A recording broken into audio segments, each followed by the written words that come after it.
Daring deeds, heroic deaths, the fortunes of the world hanging in the balance. What DM isn't inspired by epic fantasy battles like those in Lord of the Rings or Game of Thrones?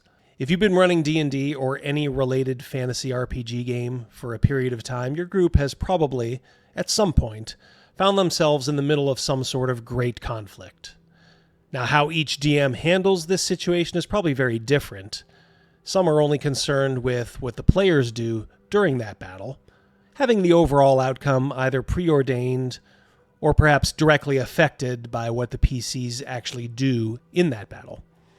And there's nothing wrong with that, by the way. The theater of the mind is always a valid choice.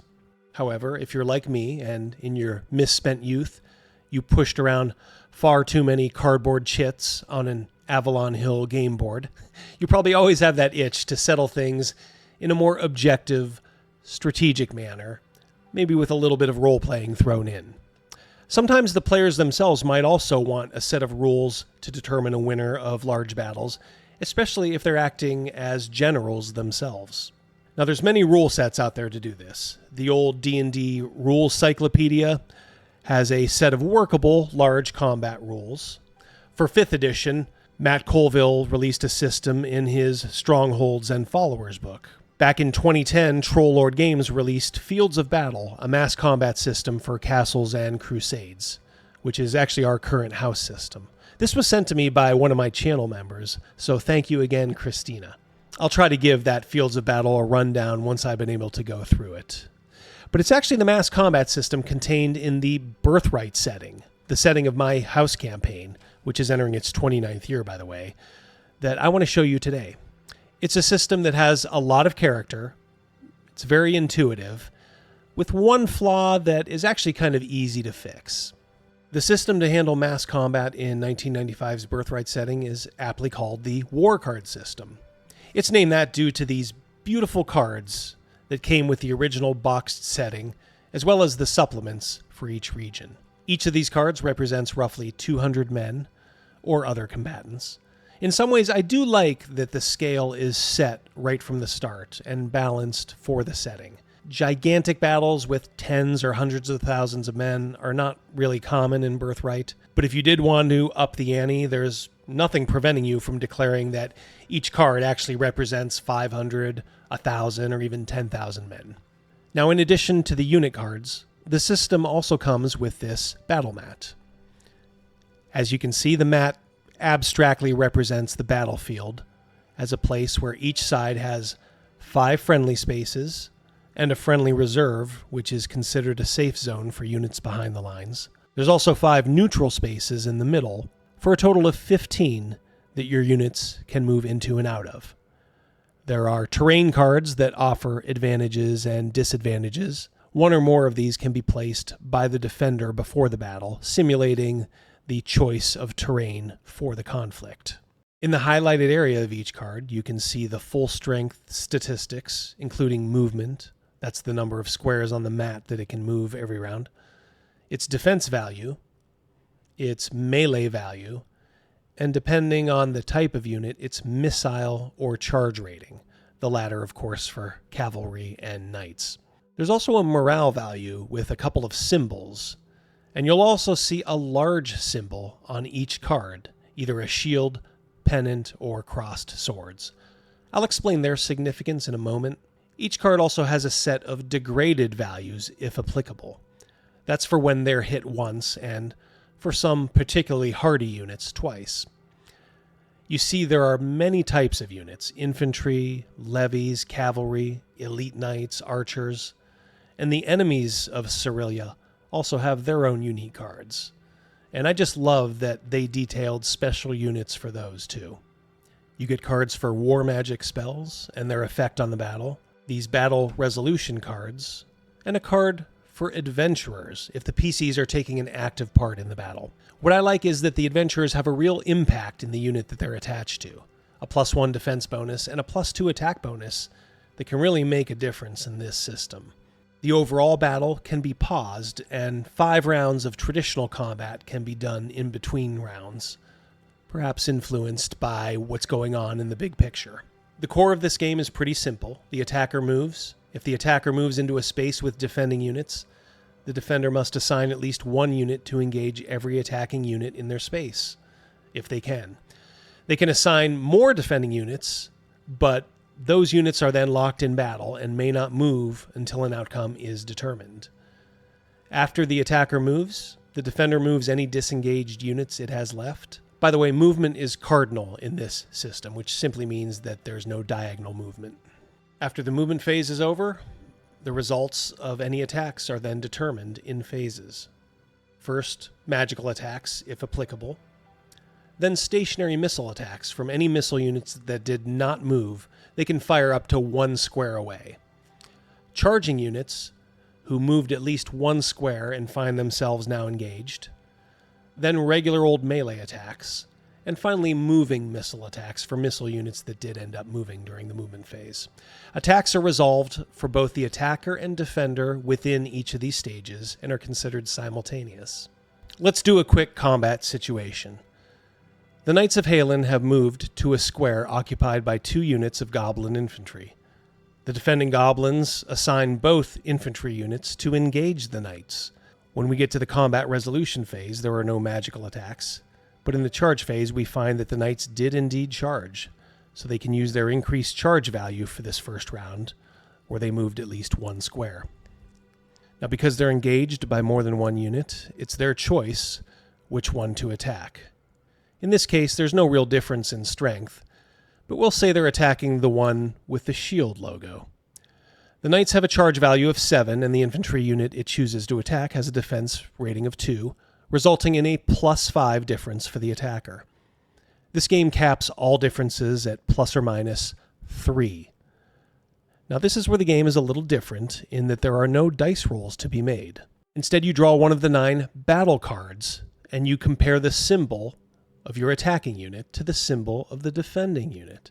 As we mentioned, one goblin infantry unit has a shield and the other has swords. All the unit cards are assigned one of the 3 random symbols in the game. You cross-reference the attacker and defender symbols with the attack bonus, and you get your result. There's going to be different results on each line for each card, providing the necessary randomization. The attack can result in no effect, the attacking unit falling back, the defender suffering a hit, the defender suffering a hit and being routed, or the defending unit being outright destroyed. In this case, the goblin shield unit is routed, and in the morale phase, must move back to a friendly space and eventually to its reserve area.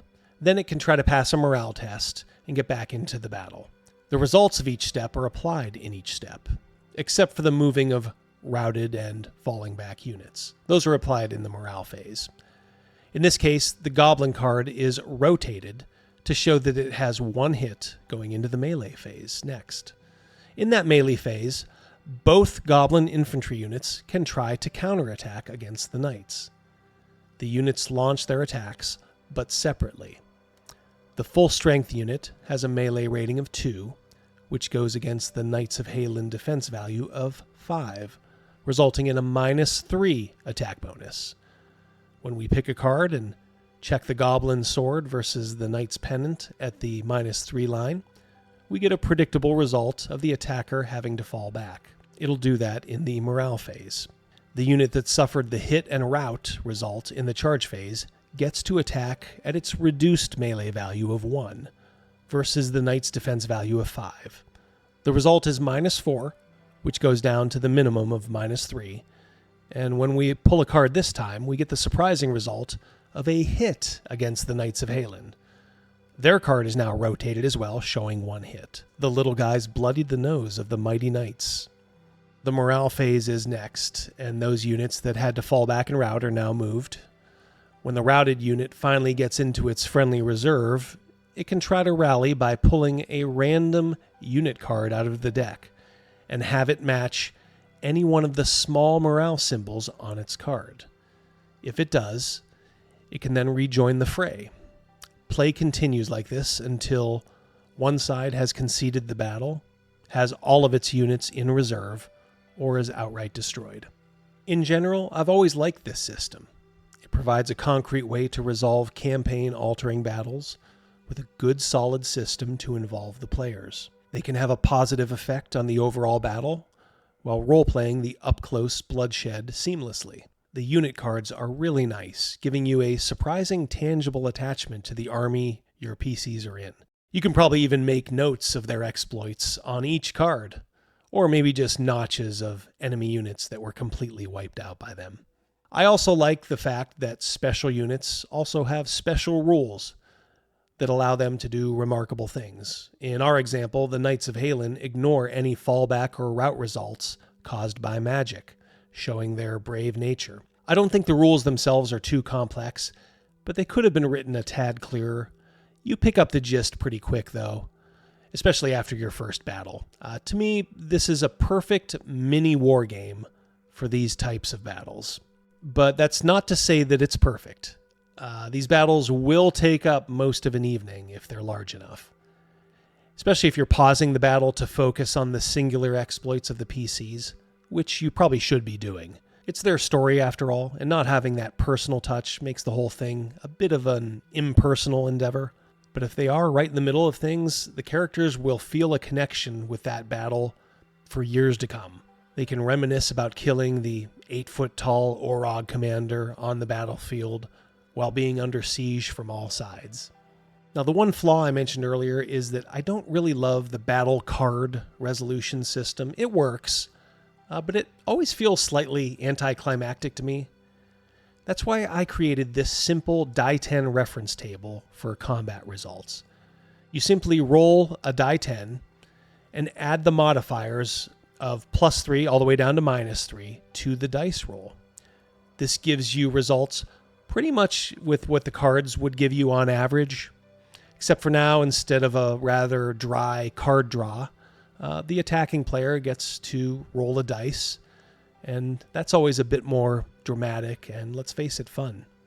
Morale checks you can do as is with the symbol match, or you can simply roll a die 3. You could rule that a roll of 2 or 3 passes for a unit with 2 morale symbols, and a roll of 3 passes for a unit with only 1 morale symbol. Any unit with 3 morale symbols always pass automatically. I used this system a lot more when my Birthright campaign was in its early stages, but I have broke it out a few times since, and I would definitely do it again. Probably using that die roll system instead of the battle cards. The only other problem is that, of course, this system, like the setting, is not really available anymore. But if you look online, you'll find PDF scans of these cards, which you can print off or simply reference to make your own by using small index cards. The battle mat can be hand-drawn on any Chessex wet erase mat. Well, I hope you enjoyed this brief look into Birthright's war card system. Tell me what you thought of it in the comments, won't you? Remember to join us each Wednesday for The Lair at 7 p.m. Eastern Standard Time. That's our weekly live stream where we discuss role-playing games, we talk to interesting people, and sometimes we just talk about life. Always a lot of fun, though. Well, you guys take care, and until we see each other again, goodbye.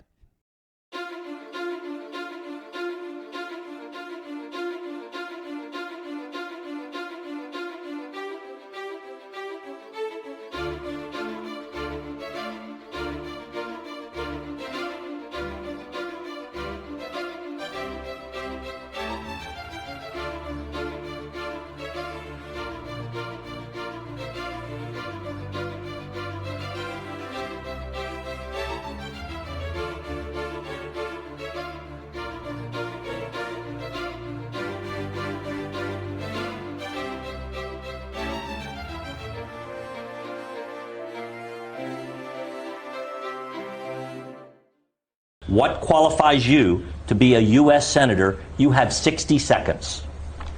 Hi, good night, everybody.